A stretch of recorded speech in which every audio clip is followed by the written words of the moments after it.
አሰላሙ አለይኩም ወረህመቱላሂ ወበረካቱ። ውድና የተከበራችሁ የሂክማይቱ ቻናል ቤተሰቦች እንዴት እንደምቆያችሁ እንደምከርማችሁልኝ አልዶች እንዴት ናችሁልኝ? አላችሁልኝ? እኔ በጣም ሰላም ነኝ አልሐምዱሊላህ። በያላችሁበት ሰላማችሁ ብዝት ይበል እያልኩኝ እንዲሁ ዛሬ እምር ፍክት ድምቅ ብሎብኝ ብዬ ብቅ ዘለቅ ብዬላችኋለሁ። እንዴት ናችሁልኝ? በጣም ሰላም ነኝ አልሐምዱሊላህ። ያው ቪዲዮ እየሰራሁ አይደለም ዛሬ ግን በጣም ደስ ብሎኝ እምር ፍክት ብሎብኝ ጥርስ በጥርስ ሁኜ ደስታ ያላካፍላችሁ ብቅ ብያለሁ። የሰው ደስታ የሚያስደስታችሁ ውድ ሀገሬ ልጆች እንግዲህ ብዙ መልካም ሰው ሞልቷል። ደስታ ያስደስታችኋል ብዬ ስላሰብኩኝ እንዲሁ ደስታዬን ዛሬ ላበስራችሁ ብቅ ዘለቅ ብያለሁ ውዶቼ። ያው እናንተ ላይክ ሼር ሰብስክራይብ እያደረጋችሁ አበረታቱኝ ውዶቼም። መቼም መልካም እና ለራስ ነው። ተውኛንም አበረታቱን። መቼም ሶሻል ሚዲያ ላይ ስንወጣ እኛ አላማ አለን። አላማችን አንድ ሰው የሚረዳበት አንግል አለ። ሶሻል ሚዲያ የወጣንበት አላማ እኛ አንድና አንድ ካወጣን ሰርተን የምንለወጥበት ከሆነ ጥሩ ነገር እያስተላለፍን መልካም ነገር እያስተላለፍን ከተጠቀምንበት ብለን ነው እንጂ ሶሻል ሚዲያ ወይንም የካሜራ ወይንም ሌላ ምንም አጀንዳ ድብቅ አጀንዳ የለንም። በነገራችን ላይ ያኔ አንዳንድ ሰው ሶሻል ሚዲያ ላይ ወጥተን ሲያየን የሆነ የምናስበት ነገር አለ። እኛ አልሐምዱሊላህ ክብራችን እንደተጠበቀ ነው። ማንነታችን አለ፣ ክብራችንም አለ። ራሳችንን ለመለወጥ በባህር በተለያየ ስደት እየወጣን እየማቀቅን ያለነው ለገንዘብ ነው እና ሶሻል ሚዲያም ላይ እየወጣ ነው ለገንዘብ ነው። ስለዚህ ብዙም እይታችሁን ወደፊት ለፊት ብታረጉት አላማችን ቢገባችሁ ብታበረታቱን ነው በጣም ደስ ይለናል። ጠይብ ይህን የምለው ለመልካም አሳቢ ለቀን አሳቢ ነው፣ የሰው ደስታ ለሚያስደስተው። ኦኬ እና ይሄ ነው እና ዛሬ ወደ ጉዳይና ወደ ሀጃዬ ስመጣ ከ11 ወር ልፋት በኋላ ዩቱብ ተቀብሎኛል።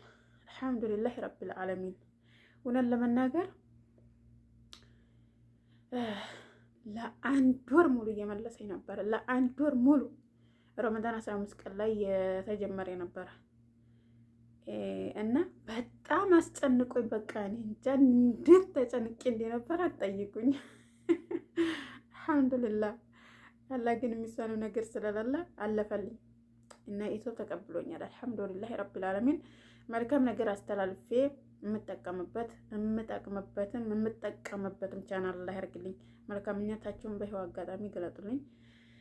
የኔ ደስታ የሚያስደስታችሁ በጣም መልካም ሰው ብዙ መልካም ሰው ሞልቷል። የሰው ደስታ የሚያስደስተው እና ውድ ተመልካቾቼ አሁንም ድጋፋችሁ አይለይ። ላይክ ሼር ሰብስክራይብ እያደረጋችሁ አበረታቱኝ።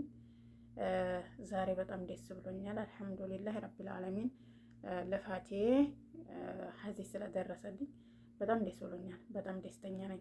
ፊቴም ይነግራል ባይዘወይ በጣም ደስ ብሎኛል እና ይሄን ይመስላል እላችኋለሁ ውዶቼ። ደስታ እኔ እንጃ ነው የምላችሁ። ኮንግራ ሲለኝ የተደሰትኩት ደስታ እኔ ነኝ የማውቀው።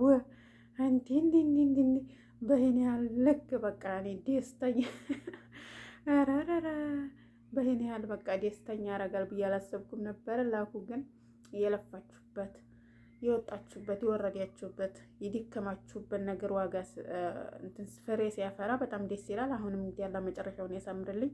እኔ ዞሮ በጣም ደስ ብሎኛል። ሞኔታይዝም ስለሆነልኝ ቻናሌ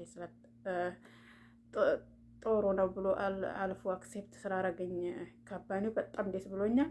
ለቀጣውም እንግዲህ ነገሩ ይሄ ውበት አይቶ እንዴት ያልፈዋል ቻናሌን? በጭራሽ እንዴት ብሎ ያልፈዋል? አያልፈውም። እንደማያልፈውም እርግጠኛ ነበርኩ። አሁንም ይሄን ቻናል የምጠቀምበትም አላህ ያደርግልኛል። እኔ አላማዬ ይሄን ሶሻል ሚዲያ ላይ ሰወጣ አውቃለሁ ዲናችን አይፈቅድም። እኛ ሶሻል ሚዲያ እንድናወጣ ዲናችን አይፈቅድም። የታወቀ ነው፣ ምንም ጥርጥር የለውም። ግን ደግሞ እኛ ነገ ጧት ኢትዮጵያ ብንሄድም ባል ያስተዳድርና እንዲያነር ባል አያስተዳድርም።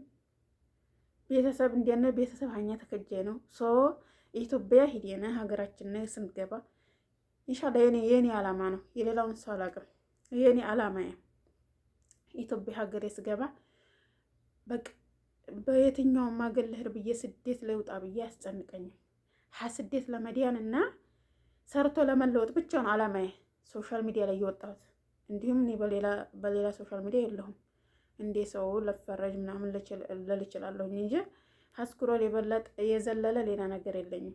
ዩቲዩብ ግን አብዛኛው ሰው እየሰራ እየተጠቀመበት ነው። ስለዚህ እኔ ምናልባት ካወጣኝ በይም ታሪክ ልሞክር በማለት እና ነገ ጧት ኢትዮጵያ ሂጄ እንደምታውቁት አሁን ሰዓት ሴሌ ራሷን ችላ ነው መኖር የያዘው። ሴሌ እኛ ድሮ ለታኛም በእኛ ጊዜ ማለት ይቻላል በአንድ የሚያስተዳድረን እኔ ራሱ ለተወሰነ ለብዙ አመት ያክል ማለት ትችላላችሁ ቀርማ ኮረናው በፊት ያለኝ አመለካከት እኔ ቤተሰቦችን ማገልገል ቤተሰቦችን መርዳት ነው እንጂ ባል ያስተዳድረኝ አይነት ነገር የሚል ተስፋ ነበረኝ ቆየ። ነገር ግን አሁን ግን ወንድ ልጅ እያስተዳደረ አይደለም። ወንድ ልጅ አሁን ሰዓት ሚስት ነው እንጂ ባል እየሆነ አይደለም። ስለዚህ ራሳችንን ለማኖር መውጣት መውረድ ያለብን ማለት ነው። ራሳችንን ለማኖር እኛ ያወጣንን ታሪክ መሄድ ያለብን ማለት ነው። ስለዚህ በዚህም የተነሳ ነው እኔ ነገ ጧት ኢትዮጵያ ገብቼ ስደት ላለመሄድ ኦፍ ኮርስ ምንም ጥርጥር የለም ዲናችን እንደማይፈቅድ 4 ነጥብ የተዘጋ ነው።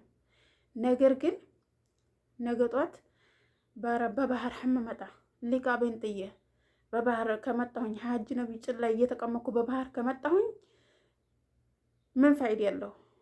ወይንም በጠለብ ሀርኩ ሊቃቤን ጥዬ ምንም ፋይዳ የለውም። ስለዚህ ቤተሰቦቼ ጋራ ተከብሬ ነገ ጧት ኢትዮጵያ ሀገሬ ስገባ ቤተሰቦቼ ጋራ ሁኜ ጥሩ ነገር እያስተላለፍኩ ይሄ ሰው አስተምራል ያልኩትን ነገር እያስተማርኩኝ እየለቀኩኝ እሰራበታለሁኝ። ካወጣ በህም ላይ ከስደት ለመዲያን ነው ይሄን አማራጭ ወሰድኩት ማለት ነው። ምክንያቱም ህይወት አማራጭ ስለሆነ ህይወት አማራጭን ትሰጥሃለች ወይም ትሰጥሻለች። መርጠሽ ነው አንተ የምትገባባት ወይም የምንገባባት በጥቅሉ እና ዩቲዩብ የከፈትኩት በዛ ምክንያት ነው። እና ሌላ አንግል ያላችሁ ምናምን እያላችሁ ያው አንዳንድ ሰው ስላለ ነው። በጥቅሉ እኔ ዛሬ በጣም ደስ ብሎኛል። ደስታ ያላካፈላችሁ ነው። በጣም ከሚባለው በላይ ነው ደስ ያለኝ። አልሐምዱሊላህ ረብል ዓለሚን። አሁንም የምጠቀምበት አላህ ያርገኝ።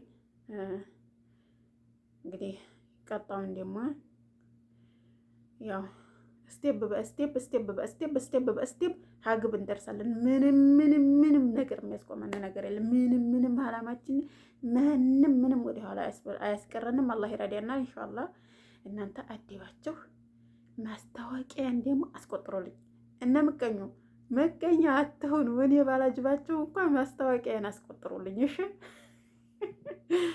እና ላይክ፣ ሼር፣ ሰብስክራይብ እያደረጋችሁ አበረታቶኝ በረታታችሁ አይለኝ ውድ አገሬ ልጆች። ጠይብ ይሄ ቻናል ሙምኪን ነገ ጧት ለሃኔ ተርፎ ለሌላ ሰው የሚጠቅምበት አጋጣሚ ሊኖር ይችላል። አትናቁኝ። ኢንሻአላህ ህይወት አማራጭ ናት። እኔም እንደ አማራጫቸው ገብቼበታለሁ። እናንተ ላይክ፣ ሼር፣ ሰብስክራይብ እያደረጋችሁ በድጋሚ ቤተሰብ አልሆናችሁ ቤተሰብ ሁኑኝ። አሰላሙ አለይኩም ወራህመቱላሂ ወበረካቱ። ባይ ባይ።